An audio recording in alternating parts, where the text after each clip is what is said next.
a good time to come in to teach you guys about birds of prey. So I'm going to do a little introduction. So this is Wendy. Wendy's been a falconer for 8 years. She's a curator and director of the Burlington Science Center, which has 60 animals that are used for education. She's successfully flown red-tailed hawks, a Harris hawk, and now hunts with her great horned owl.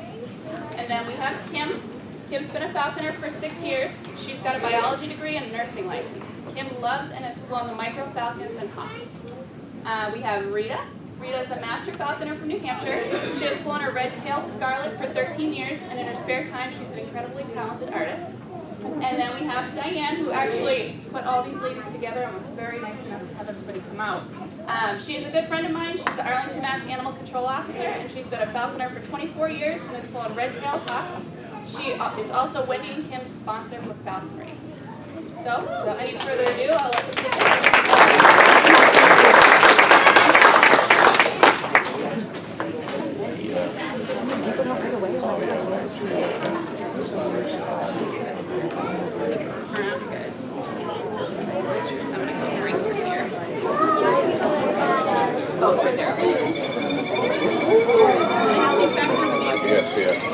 My husband hates this bird. Can you guess why?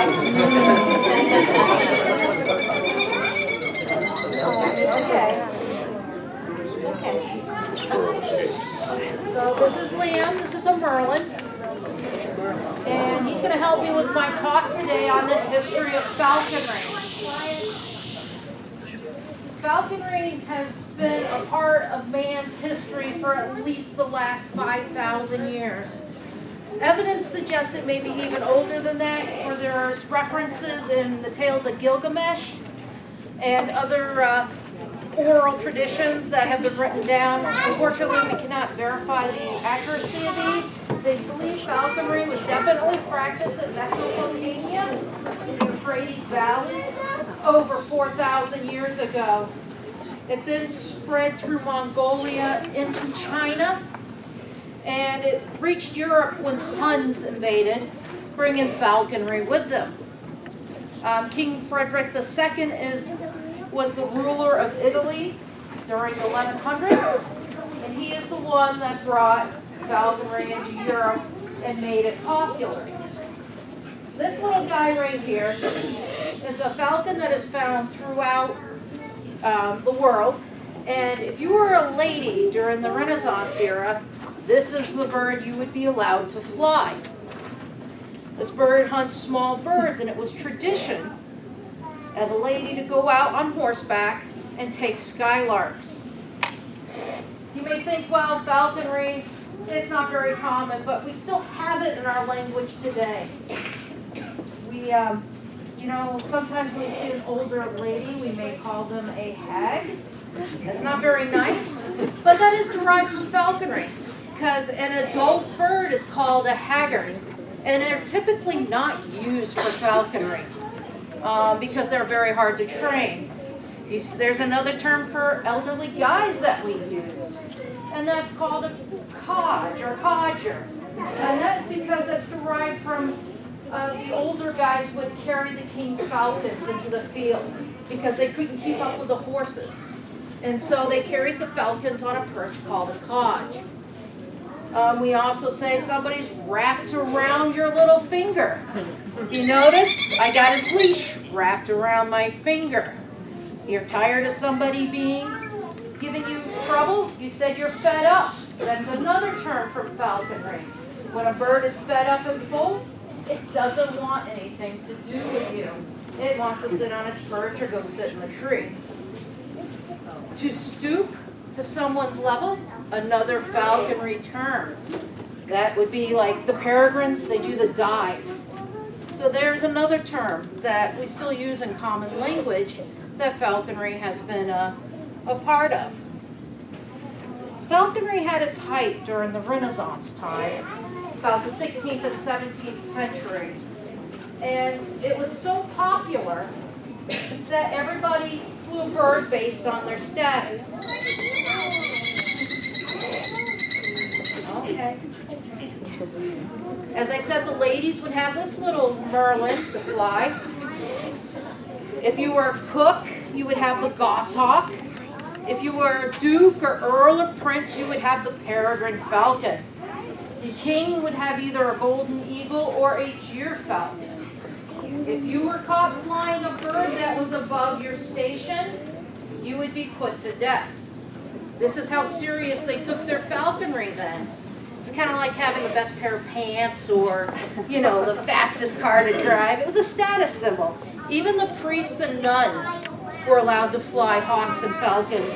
In fact, churches today even still have the old perches where they used to tie their falcons down while they would have service on Sundays.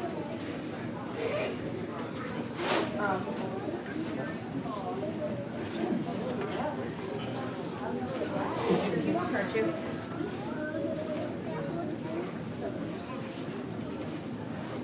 So, falconry today is a little different than what it was practiced back then.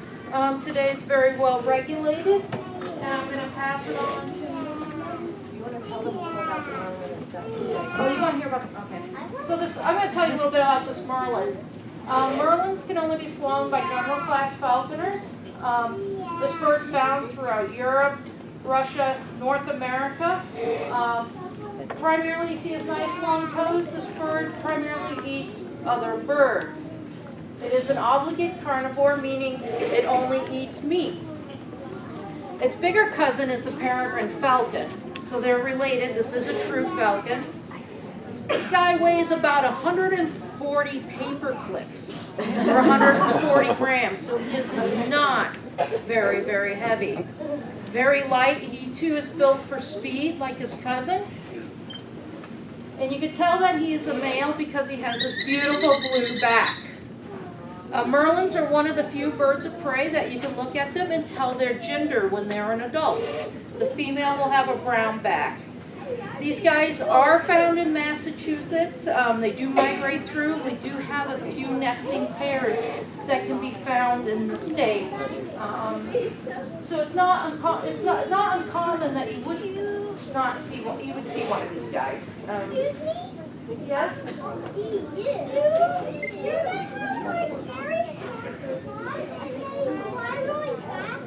Yes, they do. That's why I'm wearing a glove. He's got very sharp claws.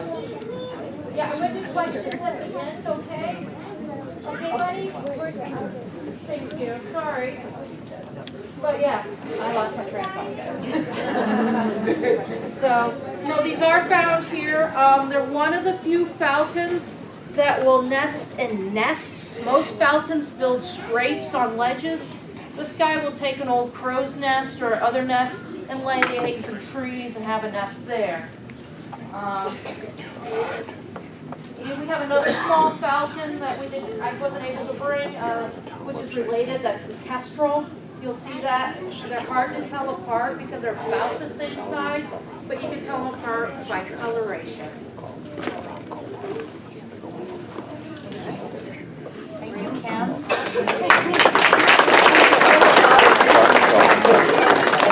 You mentioned medieval falconry and flying the wrong bird would be punishable by death. I remember saying that to my husband. Saying, can you believe it's punishable by death? He goes, Diane, everything in medieval times was punishable by death. And what we'll do is at the end, when we're done with the whole program, we'll go outside and spread out so people can take pictures closer and meet the birds individually. So if you're not getting what you want here, we will give you an opportunity outside afterwards, just so you know. He's a healthy little guy.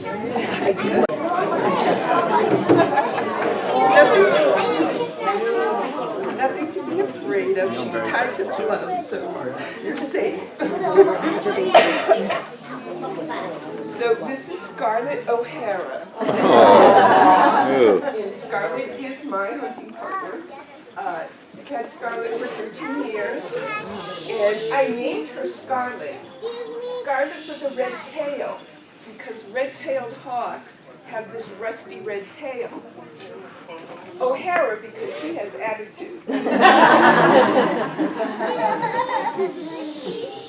Look, what do you think? You think she's bigger than the other bird? Yeah. She can catch bigger things. Now, I'm going to tell you my story about becoming a falconer. I started out being a bird watcher. And you never know where life is going.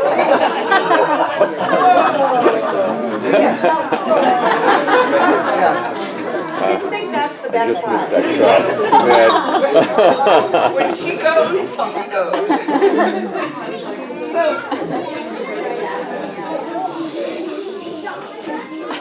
So I volunteered for New Hampshire Audubon She was showing her for attitude. 15 years, and I monitored the wintering bald eagles along the Bareback River, which stays open in the winter. So the eagles come down to feed. So I just saw so many wonderful things, watching the eagles and documenting their activities, their perch sites, their roost sites, even discovered a pair building a nest. Then, after about 15 years, I became involved with Audubon in peregrine falcons. We have a nest box of 4 peregrine falcons in downtown Manchester. And it's 13 stories up, and it simulates the nest on the cliffside that they would normally use in nature. So I would try to get people to come downtown, because when these birds are the babies, when they're young birds and they're leaving the nest, they're leaving 13 stories up in the air. So we would get volunteers downtown to make sure that the birds didn't get in trouble. Well, one day I went to check on the birds, and one of the girl birds, she flew into some bushes, and I didn't see her come back out. So I was going to cross the street to see if I could find her, and she flew out of the bushes and into a car. Oh. Now there she was, this beautiful peregrine falcon, laying in the gutter, totally motionless.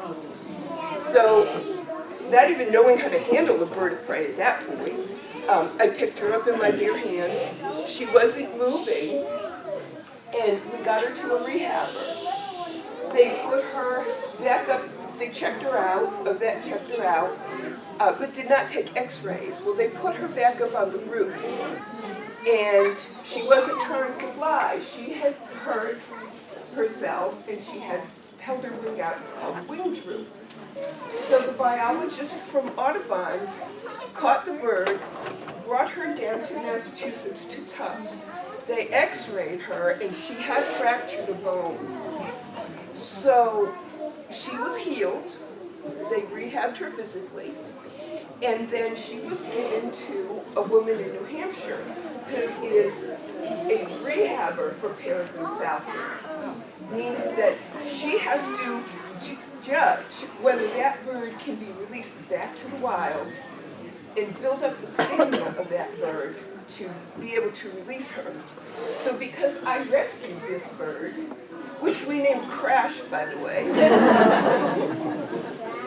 because I rescued her, this woman invited me to her home, and this woman is also a master falconer.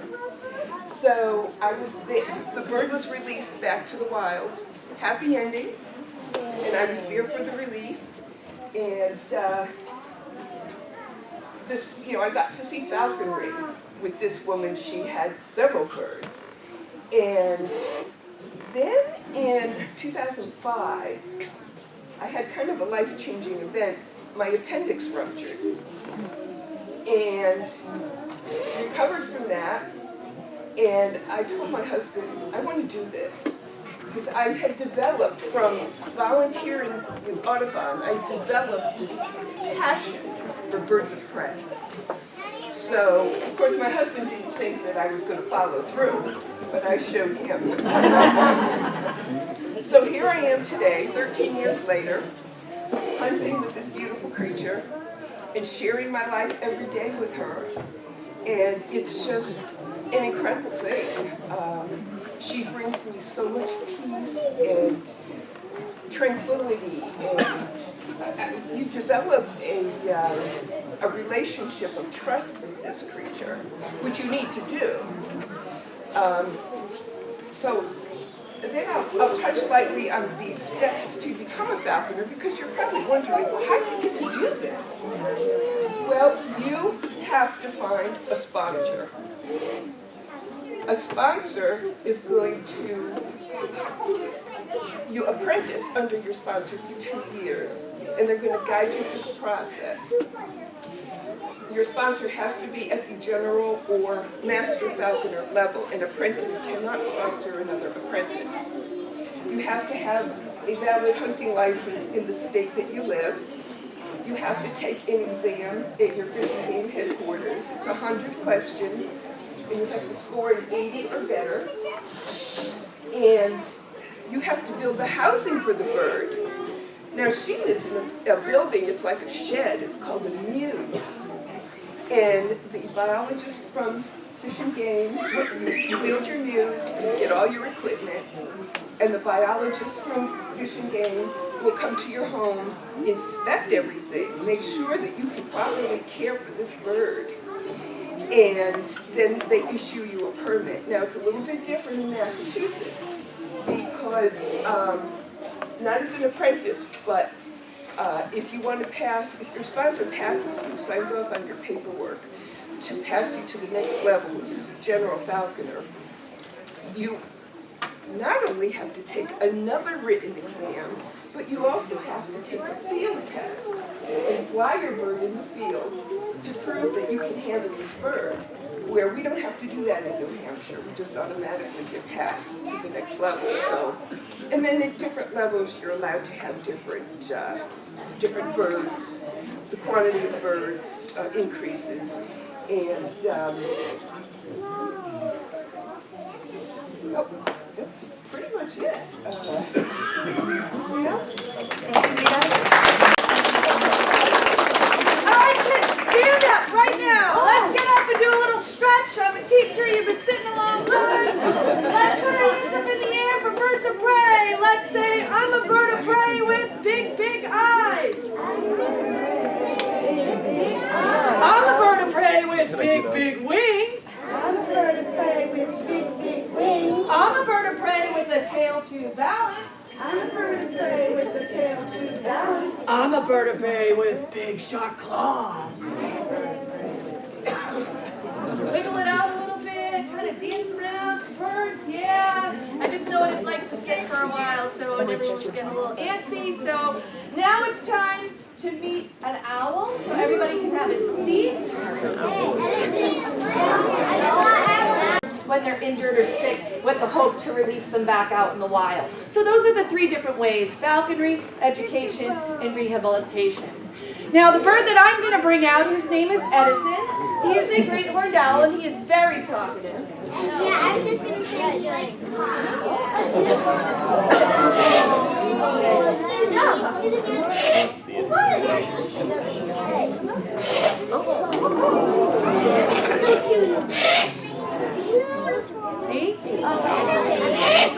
Edison is 3 years old.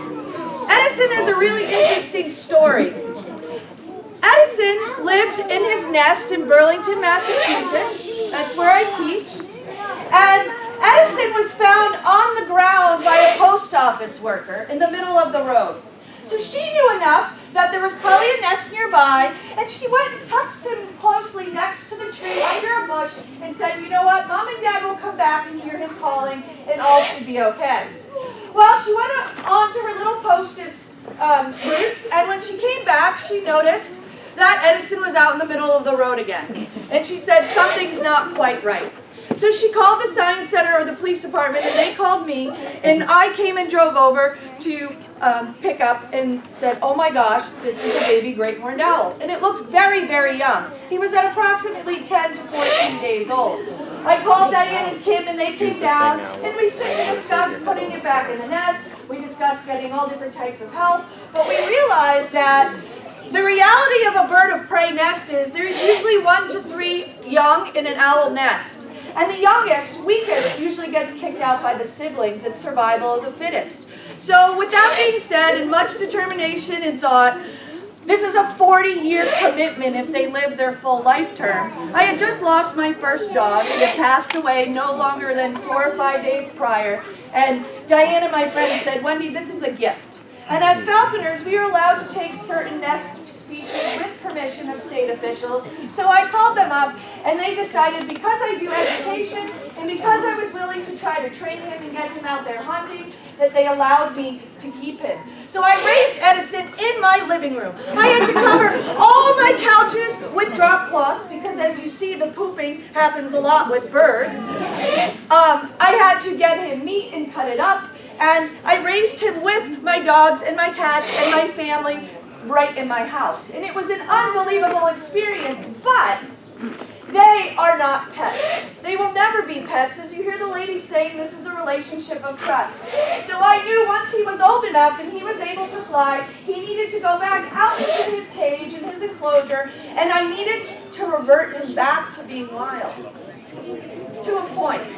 So Edison is what we call an imprinted bird. He was raised with a human being, around human beings. I brought him to school. All the kids got to play with him and hold him. It was excellent.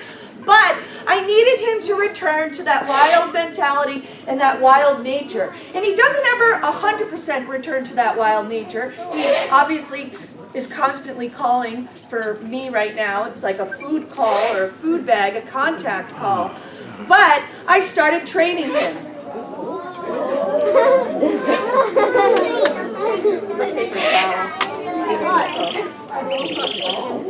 Yes, they have lots of different vocalities. So I started training him, and I realized his first year, everything was so new to him.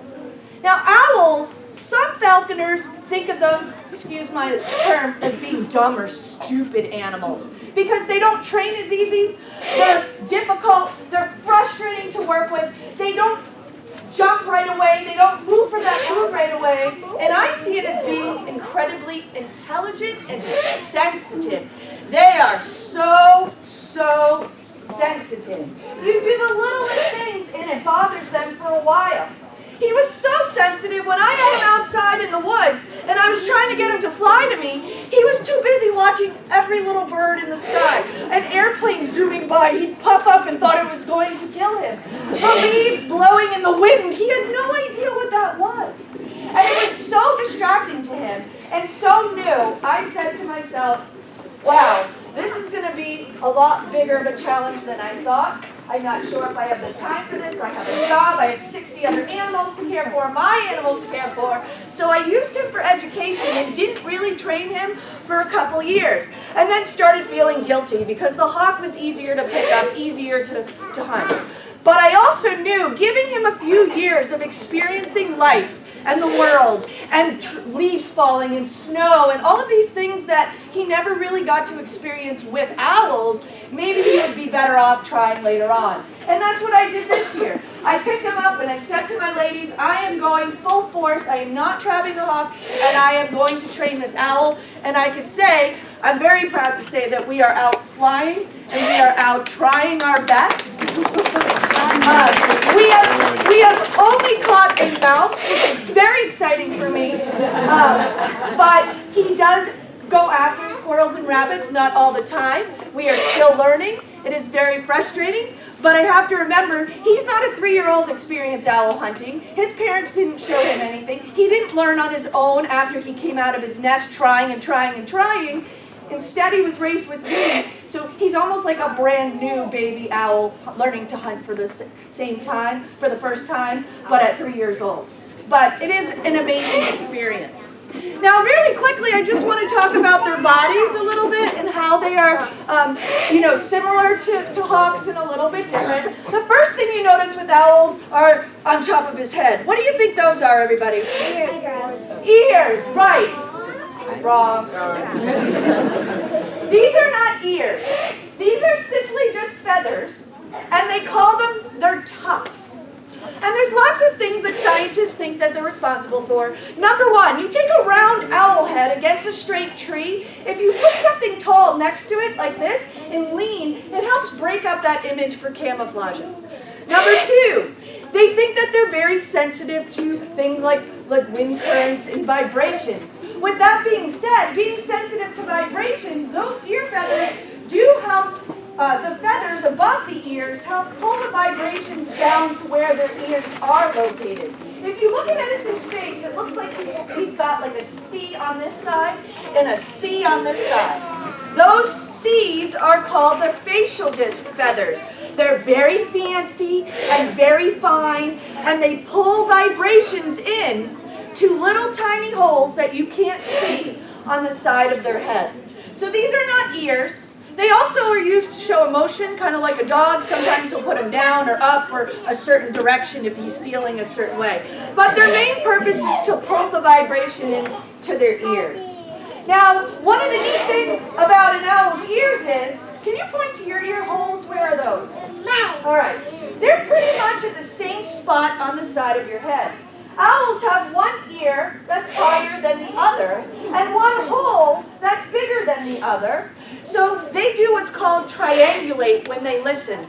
So if you look at him sometimes, he won't do it all the time, but maybe if I pull out some food, he will start doing this. And he's not grooving to his favorite song. He's actually, it's called triangulate. He's moving his head to listen and get different perceptions or different sounds at a certain way. Now the other thing you notice with an owl or a bird of prey is they're really, really big eyes. They're humongous. Now, diurnal birds, like the ones we saw, they have excellent vision during the day, and they can see color very, very well. Owls are a little bit different. Their eyes are designed to see better at night. Now, their parts of their eyes are a lot bigger to absorb the light and the reflection from that light. Number two, we have little things in our eyes called rods and cones. And the rods, he has thousands and thousands and thousands of more rods in his eyeballs to allow him to see better at night. Now he can also see during the day, not as well, not as many colors, and a little bit blurrier than he would at night, but he can still see, pretty well during the day. Now, how many people have heard that an owl can completely turn its head around in a circle? Do you want to try it? Yeah. That would be bad, because it would turn around, it would pop off and fall on the ground, and we'd all go running and screaming outside. Now, they can't turn their head all the way, but does anyone know how many degrees are in a circle? Yes. 360. So they can do about 270. Us as humans, about 180. So let's try this. Keep your head still and try to turn as far to the right and as far to the left. Can you see to the right and left? Yes. Can you see behind you? No. Owls can see behind them and almost all the way around, but not quite. They can see 270 degrees when they turn their head. Now, why do they have to turn their head? This is very interesting. I would like you to do a little experiment. I would like you to keep your head perfectly still. Do not move your neck or your head, but try to look at the ceiling without moving your head. Try to look at the floor and to the left and the right of you. Can you see? Yeah. Yes. What are you doing that allows you to see? You're moving your eyeballs, right? Moving your eyeballs around in circles. Owls lack these muscles. They cannot move their eyes. Their eyes are stuck or fixed in their sockets. So in order to see, they have to move their head. And if you take your hands and make two little binocular things in front of your eyes, that's like having owl eyes being stuck. We call it binocular vision. Binocular vision is being able to see directly in front of you and to see different depth perception. Monocular vision is when it's on the sides and you can see on the sides of you. So if you have those little binoculars and you try to look at the ceiling, you can't unless you move your head. And the reason they can turn their head so far around is from your neck to the top of your back, there are 7 neck bones or vertebrae. Owls have 14. And their neck is like a little snake. It's like a little S. And they can pivot and turn it and move it all around. So it's very important for them hunting style. Now, diurnal birds, they hunt by sight. You'll see these hawks and that Merlin looking around, looking. Owls hunt primarily by sound. So very different creatures, very different birds to fly. Now, moving down a little bit, or another neat thing about all birds of prey is they have 3 sets of eyelids. Top ones like us, bottom ones, and a cloudy one that's called a nictating membrane. Can you guys say that? And that's one that comes from the inside out to protect them. Alligators, frogs, sharks have them as well. You'll notice that their beak is sharp and curved, and that beak is sharp and curved to help rip apart its prey. Owls do throw up pellets. How many of you here, you've heard of owl pellets, right? They can't digest the bones in the bird and they throw up this big pellet. Sometimes he leaves them for me. None today. Hawks and falcons actually throw up pellets as well.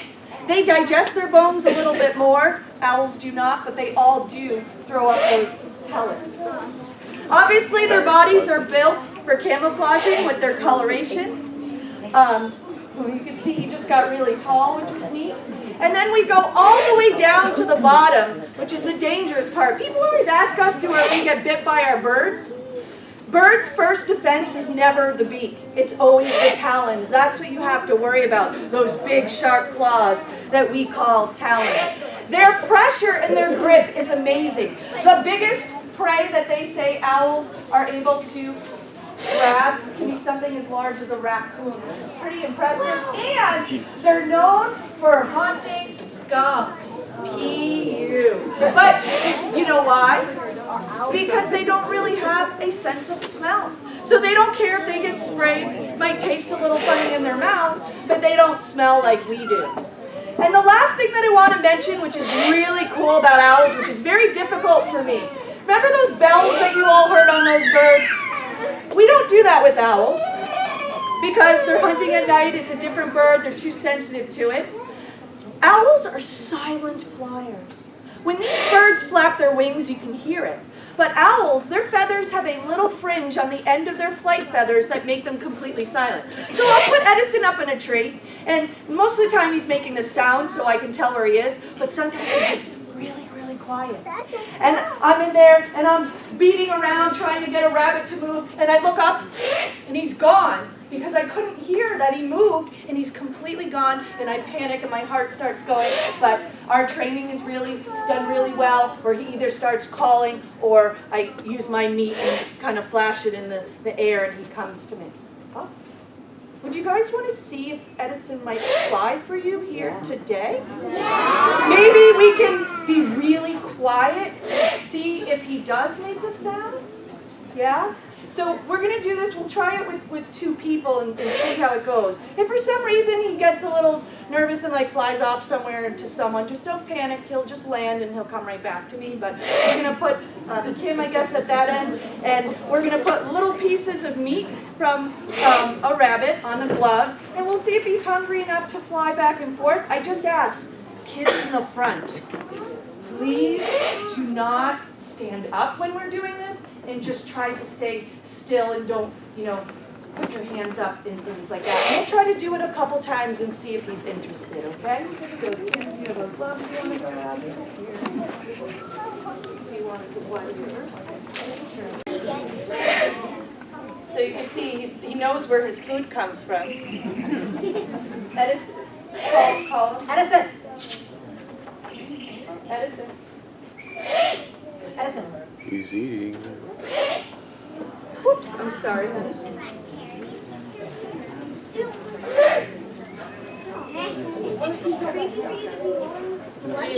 Do a little.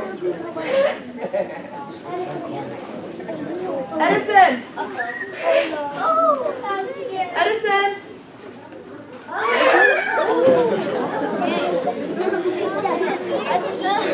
Over here. Just right now go there and then we'll do it the last time. Edison! Edison!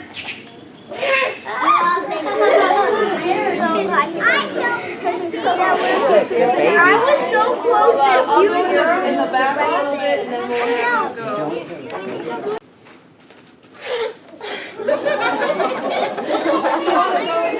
Yep, that's fine. doesn't make a wrong.